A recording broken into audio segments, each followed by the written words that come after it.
else have you to tell me? I want to give you a $50 bill, Mr. King. Does it relate to the murder? I don't know, but I got it from Miss Spears' sugar daddy. You mean from Mr. Gray? Sure. He gave it to me to say he wasn't near Miss Spears' flat today. It's the police question. Was he there near the murder time, Tom? He got there about an hour before his missus did. And I didn't take him down in the elevator either. Say, do you think maybe he did the shooting?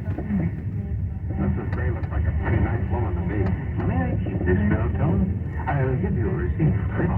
I don't need any receipts from you, Mr. T. I'll return it to you at the proper time. You'll testify to what you told me in court? Yes, sir. You can depend on me. And I shall see you later, Tom. Lieutenant, will you be kind enough to have this $50 bill fingerprinted? Of course. But what's it all about? In my opinion, it's positive evidence that Mrs. Gray did not murder Shirley Spears. You don't change your mind often, Mr. Keene.